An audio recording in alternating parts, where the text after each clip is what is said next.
Alors l'homme qu'on va rencontrer, en l'occurrence, c'est un homme avec qui vous vous entendez plutôt bien. J'ai cru comprendre, c'est un ami. Ah, Gérard, c'est autre qu'un ami. Gérard, c'est mon symbole de sagesse.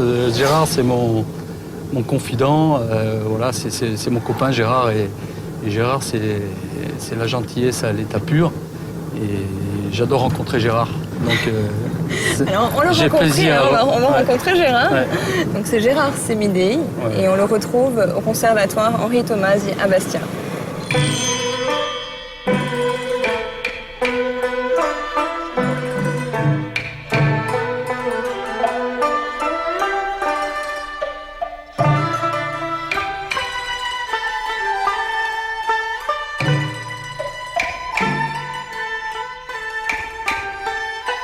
Je suis dessinateur, j'ai toujours dessiné toute ma vie.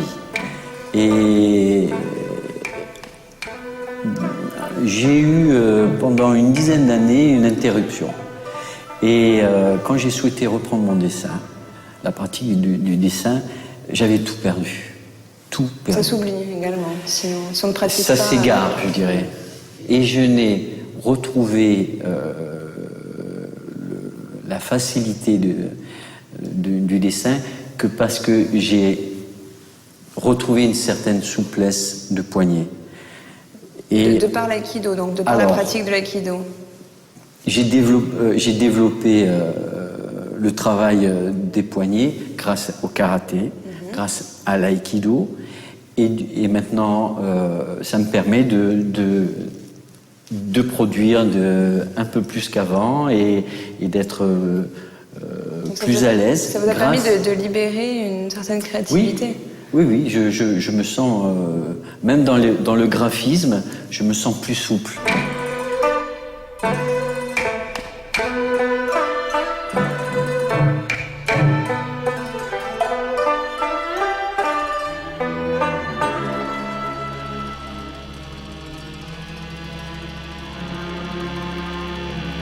On commence comme ça.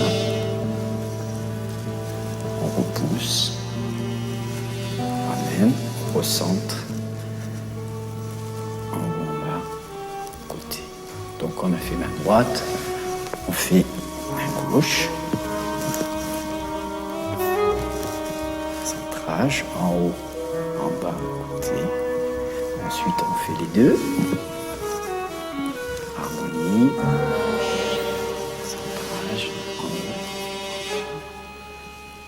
Et ensuite, on inspire 2 fois et on finit.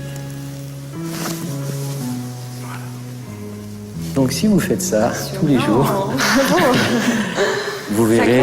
La force, quand on sent l'énergie, vous repoussez l'énergie. Mais en tout cas, ça fait du bien. Mais avant que nous finissions, je tenais à vous présenter un livre. En fait, c'est un livre sur Lino Ventura, mais il y a juste un titre ici. Une leçon de vie.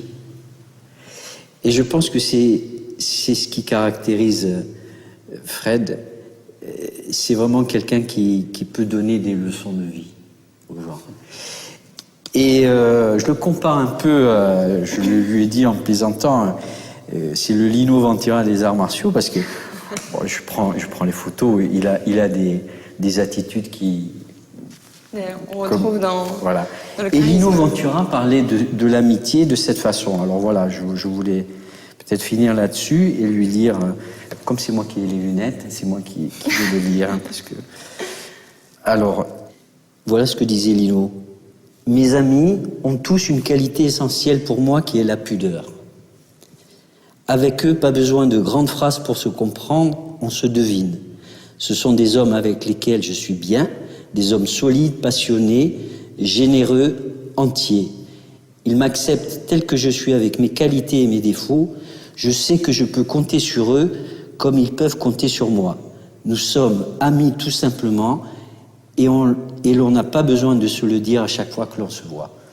Voilà mon ami. Un beau témoignage. Merci Gérard. Merci Gérard. Merci à vous. On reste dans la combativité, les arts martiaux, avec une autre pratique, le Krav Maga et Philippe Liorel.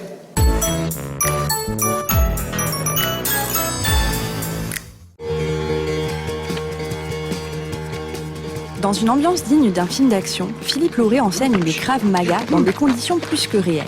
Cette méthode de combat, mise au point dans les années 30 pour lutter contre les groupes fascistes qui agressaient les juifs dans les quartiers, a conquis autant les unités d'élite que les particuliers. Et ce, grâce à des techniques simples et très efficaces, basées sur les réflexes naturels.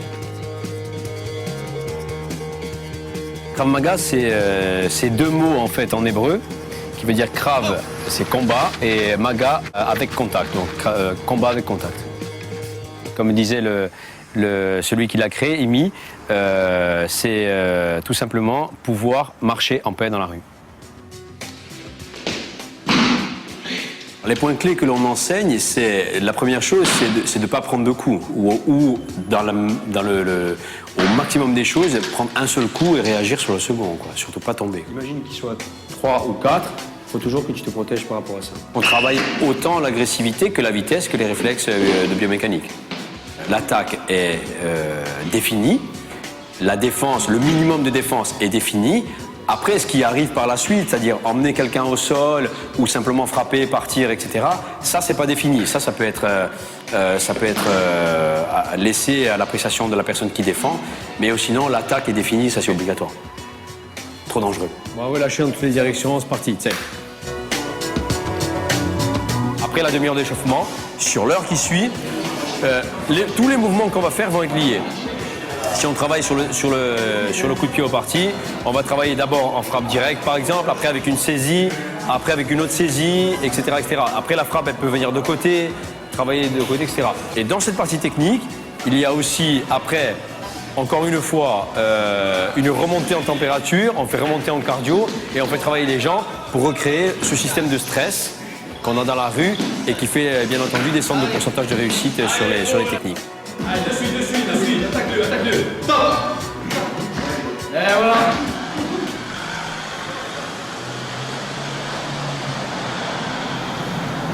Alors au moment de monter sur le ring, j'imagine qu'il y a quand même une certaine peur. On est en face de soi-même et quand on arrive en face de l'autre, de l'adversaire, il y a cette crainte qui s'installe. Voilà. Alors on a tous plus ou moins ressenti la même chose. C'est-à-dire quand on est sur un ring, on s'est préparé. Et à un moment donné, chaque combattant va se trouver une excuse. Malheureusement, chaque combattant qui va perdre va trouver son excuse. Il va dire oui, j'ai pas été prêt, j'ai manqué de ci, c'est la faute des entraîneurs, c'est ci, c'est ça. Mais souvent, les 3/4 du temps, c'est de la faute de soi-même. Et c'est en s'analysant soi-même qu'on arrive à trouver ses défauts, à connaître ses qualités et ses défauts et à progresser. Moi-même... C'est une sorte d'introspection. Tout à fait. Moi-même, je me suis menti à moi-même. Je me suis dit, non, là j'ai perdu, ouais, mais c'est normal parce que non. Après, c'est l'ego qui parle. Voilà, mais en fait, les excuses, non. Les excuses, c'est le travail, c'est se surpasser, dépasser ce qu'on est capable de faire. Et tout ça, c'est ce que je voudrais justement apporter aux enfants, aux adultes et à travers ces sports parce que c'est des qualités qui nous permettent tous les jours de faire face à Dieu sait, toutes les petites. Méchanceté que peuvent nous faire les autres. Alors en dehors de ces méchancetés, en dehors du tracas, des peurs, de la peur qu'on peut avoir à monter sur un ring, les enfants, est-ce qu'ils sont contents également de grimper, de combattre? Est-ce qu'il y a une émotion certaine qu'on peut ressentir dans les championnats pour enfants? Championnat pour enfants, encore dernièrement, on a fait un tournoi de nos petits au club. Et on a ça a été vraiment une joie pour nous de voir que déjà, ils ont fait donc un tournoi entre eux. Ils se sont tous respectés, on en a vu qui pleuraient, on en a vu qui combattaient avec le sourire, d'autres qui étaient stressés. Et tous, à un moment donné, j'étais surpris par la réaction de certains qui, plus ou moins, se laissent aller, rigolent, prennent pas ça au sérieux. Puis tout d'un coup, hop, je ne retrouvais pas le même petit, je retrouvais le petit qui se dépassait déjà, qui essayait d'aller... Il se découvre. Voilà, il se découvre en fait. Et bon, nous, la meilleure récompense avec Jean-Marc et Antoine au club, c'est que le sourire des petits, les compliments des parents, et pour nous, c'est que du bonheur. C'est une grande reconnaissance. Une grande reconnaissance, surtout que nous, on fait ça avec notre cœur, en fait. Voilà, et notre passion. C'est juste ça qui nous anime, en fait. Alors là, on arrive à la plage de la Rinelle. Vous avez voulu m'emmener ici, je crois, pour me faire grimper quelque part. Alors, je ne sais pas où on va, mais on va le découvrir ensemble. Ok, alors là, c'est la plage de la Rinelle, donc où j'emmène souvent mes enfants. Parce que bon, elle est sympa cette petite plage, elle est pas loin, elle est à proximité de Bastia, il y a des jeux pour enfants et ben moi les petits, ils adorent jouer ici, donc ils rencontrent aussi des copains, donc c'est sympa. Et puis bon, ça mérite d'être vu et puis c'est simple, c'est ordinaire.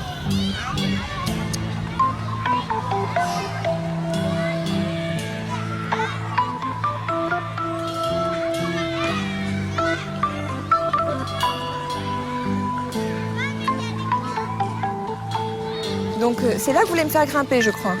Tout en haut, Allez, tout en haut. Je vous passe devant ou... Allez. Alors pourquoi vous avez choisi cet endroit pour finir cette course ensemble? Ben en fait c'est pour parce qu'en fait je suis un garçon simple au final. Au final on fait beaucoup de baratins dans tout ça, il y a beaucoup de baratins, mais je suis un garçon simple et ici je viens régulièrement avec mes enfants. On vient faire un peu d'escalade, on vient faire un peu de tyrolienne, on profite des beaux outils que nous a donné la ville de Bastia et on en profite, voilà. Eh bien moi j'en profite aussi, hein. Ça fait bien longtemps que je fais pas ce genre de choses. Merci Fred, pour le coup. On va voir, ben voilà, on va c'est voir une qui va arriver découverte. en premier, on va faire la compétition. C'est une découverte. Hop. Ah, on va s'arrêter là, je crois. On est bien là, en plus on a un soleil magnifique pour finir cette journée ensemble.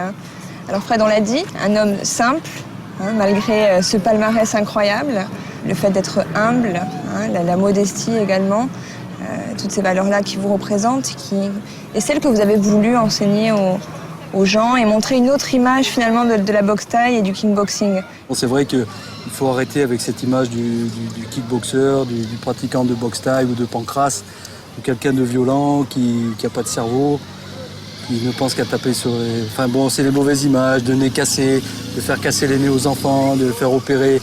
Nous, on a des enfants au club, des petits, les parents nous les confient. On m'a même proposé de récupérer des enfants de 5 ans. Donc imaginez bien qu'on va récupérer des enfants de 5 ans, on va en prendre soin de ces petits. On n'est pas là pour leur faire du mal, au contraire, on est là pour en faire des grands garçons. Des grands garçons qui vont devenir forts, intelligents et savoir affronter cette vie qui est vraiment qui est très dure de nos jours. Fred, merci pour cette belle journée, merci pour cette belle leçon de vie, pour ce témoignage aussi. Merci à vous. À bientôt. À bientôt. Au revoir. Alors moi je repars dans un taxi pour. Je vous donne rendez-vous la semaine prochaine. Je vais redescendre, enfin du moins essayer.